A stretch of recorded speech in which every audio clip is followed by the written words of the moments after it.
Hola and welcome to this video. I want to go over some cryptids, folktales, and urban legends from Latin America, especially since it's the season, so I hope you enjoy. And let's get started with El Charro Negro. Most depiction of him is that he is a skeleton wearing a Mexican black suit and usually has his face covered with his hat. He will be on his horse that has fiery eyes and looks for lonely travelers to offer them wealth and other means to tempt them to accept a trade with him, which in exchange he will want their soul. So the version I'm going to explain is the one with the devil, and depending on belief it kind of changes, but I'm going for this one, the more Christian slash Catholic. So the origin of these demon, the Charro Negro, is that he was once a hardworking man. He will work hard, but he will not be able to get the success he wanted, and he was disappointed that every time he worked that he would not get the money he deserved. He will save up pesos to dress up nicely, skip lunch if he had to so that he could save some money.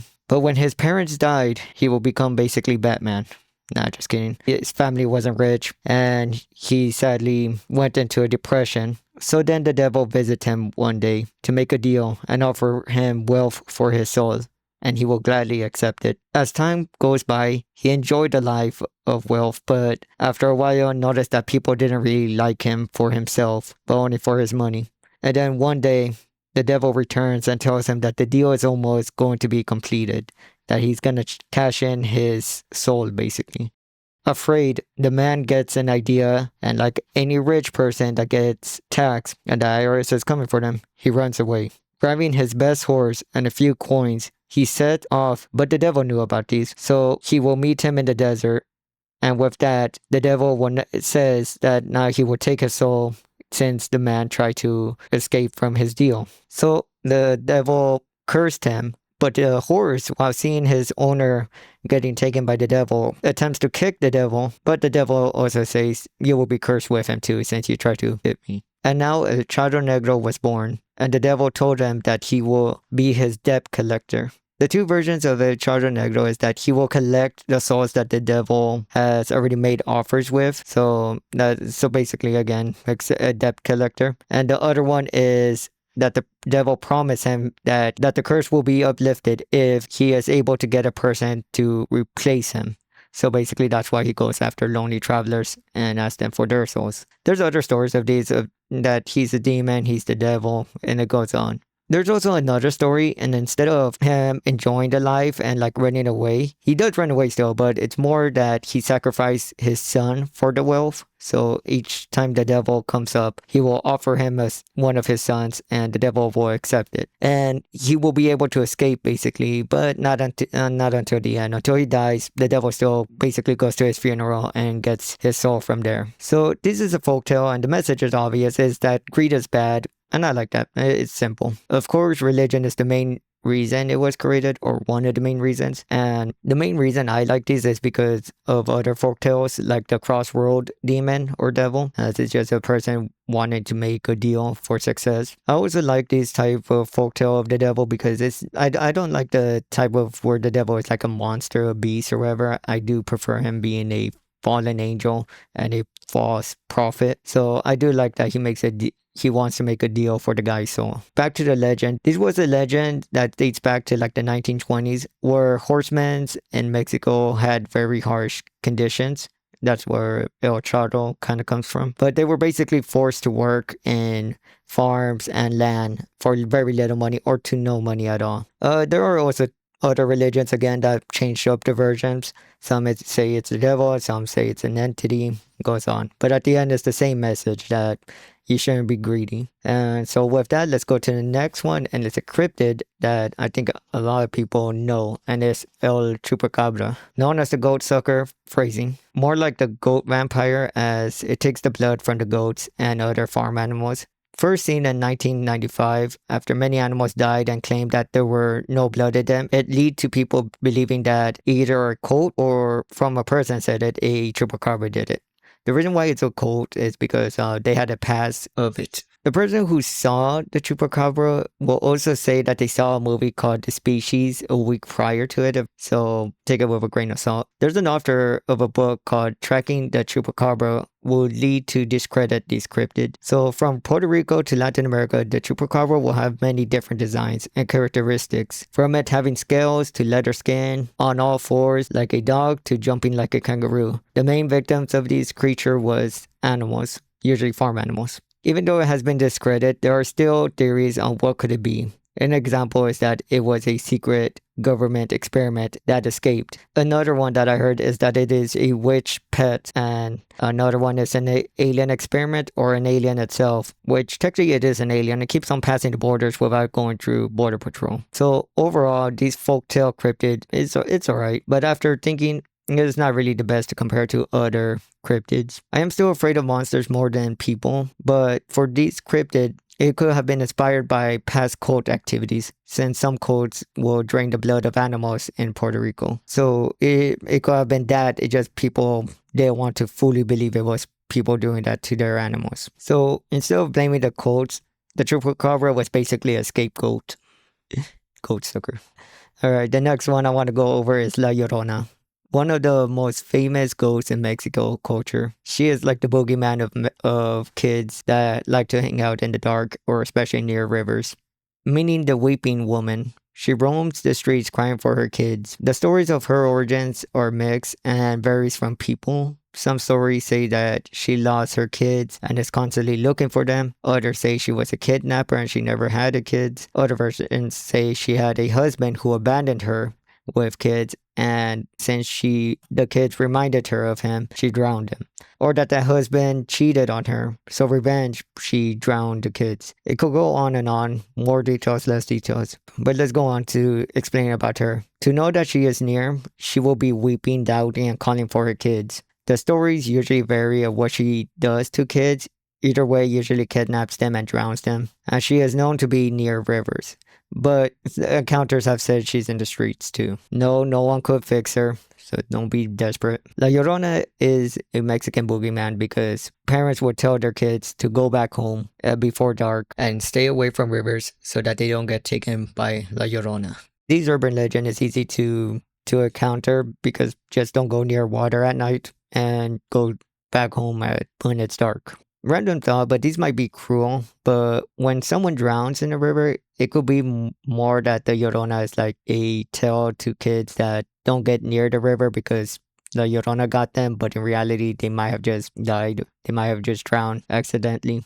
Alright, after that depressing statement, on to the next one. El Hombre de Saco is another boogeyman, and it's kind of like Krampus, known as the Sack Man in English, will go around with his sack, looking for kids. Pause. Looking for misbehaving kids so that he will eat them. He will put them in his sack and eat them. The tale of these have been told for centuries, but there was actually a real event where a guy kidnapped a kid to attempt to cure his illness, since the lady was saying that they need the fat and blood of a kid. So he did that. These urban legend is also scary because it doesn't really needs to be a creature. It could also be just a human just kidnapping kids, which if someone did that, they deserve the wood chipper. Alright. The other boogeyman, this one is more of the famous one, is Cucuy, the coconut man basically, is the Mexican boogeyman. So it is made to scare kids to listen to their parents. And the depictions of it change from it being a hairy monster with red eyes to an old man, or even a shapeshifter that changes to the thing that the kid fears, which I think is the best. I like shapeshifters, doppelgangers, and other stuff. They're always nice. Cucuy will either eat or take away the misbehaving kids. I like kidnappings basically. It is a simple urban legend and has a funny name, and I will leave it as that. There are many folktales involving snakes. There's also a god that's also kind of considered cryptid, and it is Quetzalcoatl, or also known as Q, and many other names, depending on the clans too of Mexican culture. But this is the flying serpent, and cultures either see it as a god or deity. These might sound blasphemy, but I think this might be just a regular like sea snake or snake that was just exaggerated into being a cryptid. But those are my 2 cents. I also find it interesting that other cultures like Japan or some other place, whichever, like the flying serpent, the flying dragon, they're basically similar to it, which is interesting since the two continents are far apart from one another. So, like, why do I say that it could have been a snake that was exaggerated? It's because there's been sightings of snakes in Mexico where they swing from tree to tree. So that could explain why it could look like it's flying. Some snakes could glide, supposedly. I don't know if that's true, but my parents have said it before, so it could be possible. I do want to mention this one because I hate snakes. One of the horror movies I watched when I was little were usually about big snakes, but I also like them because they're interesting. I don't mind learning about them, like the pythons and anacondas, since they're the biggest snakes in the world. Well, except that dinosaur one, or the one during the dinosaurs. So to follow this one, there's another giant snake, and it's the Yaku Mama. I don't know what the fuck I said, which is also known as the mother of water. I might have got that wrong, actually. Also being seen as a god, this giant snake could be found in the Amazon rainforest. The snake will take anyone that gets close to it, and people in the Amazon rainforest will sound an alarm or like blow a horn to tell it that we're nearby, and it will pop up if it is there. This snake is also seen to be the protector of the water. I think we could assume this most likely was an anaconda, just a giant anaconda back then, and I do not blame them calling it a god, since I will be afraid of a giant anaconda over 30 feet or something just coming out of the water and getting us. Alright, well, back to the video. So that's why I want to put those two, since they're similar to one another, and they're both interesting to me since, again, snakes are just creepy. Also crocodiles. Many things in Amazon is creepy. The next two are similar to one another, but let's go first with the Guapa. She is a woman that is found near caves, rivers, and mountain trails in forests, whichever, in basically desert areas like that over in Latin America. They're basically like succubus, and they will attract men to follow them, which usually leads them to their death. The way to know that it is her is by her feet, which will be backwards. But I think we should know the rule that if any stranger in a forest or mountain, caves, whichever, tries to attract you, that should already be a red flag. This could be tracked from the late 1800s, since a book was mentioning this creature. A quick story with these is, I don't know if it's true or not, but one of my uncles in Mexico was going to visit his wife and aunt. And while traveling through the forest to get there on horseback, he saw a woman and she wanted a way back home. And he told her that he could help her with that. While helping her get on the horse, he noticed that her feet were backwards and the horse was already paranoid since the beginning. He just forced the horse to be still. But this was the last straw, and the horse took off running. And my uncle then passed out, but the last thing he knows is that she was following them. But that was the end. And he had a suspicion that the aunt was a bruja, a witch, which later they say she was. Not sure how true it is, but it is kind of funny that everyone has a story of it. Let me know if you have one too, or if you know any person that had a similar one. The next one is La Sequanda. She is similar, but she is a lady that roams the streets and leads men to follow her. She looks normal from behind, but when she turns around, it is revealed that she has a horse face, or sometimes another horrifying face. But at the end, usually whoever sees that usually dies. The story for this one is a woman, with the help of a witch, was able to make a prince fall in love with her. But later, when the prince is gone, she will have affairs, and one of those affairs will be with Lucifer. There are different versions and different ones of the gods' names, devil's names. But at the end, this version, she wanted to abandon her child, but the father of Lucifer noticed this and wanted to punish her for it. So the curse will be that her face will be a horse, and when someone looks at her, they will die. She will never find love, basically. It's funny and tragic to think that these two urban legends were made basically to make people faithful. I am betting that there's going to be people still looking for them, even when they say that you will die by them. But I like these two stories. I like folktales when they have a message to give out, especially against sins that people do. I'm not a religious person though. I haven't even gone to church for years. The next one is the Island of the Dolls. A man named Don Julian Pereira, he left his family and claimed an island as his own. Some knowing him saying that he didn't seem right, but from there he will make his home and one day supposedly see a girl in the river who have drowned, and next to her was a doll which he will take. believing that he needs to collect dolls for the spirits. There are many versions of these and rumors of it, some saying that it was his daughter who drowned, or that every doll he collected was a drowned victim, but it was really never proven. And I feel like the story I just said kind of hold more weight to it. And I'm surprised by these, but Bernardo died in 2001 and he died by drowning. That one is a big coincidence. I'm not too sure on that one. The island is open to tours, people going into it. There are rules like do not take dolls away from the island. And I know there were a show, maybe it was Destination Truth or Fact or Fake, but they said that a guy took a doll and he was pledged with scratches. Might be wrong. It might be some other documentary. But that there were paranormal occurrences from it until the guy returned it. He was free. I like this story and the Island of the Dolls because it reminds me of the Winchester Mansion, where sadly a person might be crazy and they weren't helped. So they were plagued by their delusions. Or I could be dumb and think too much about it and don't know too much about ghosts.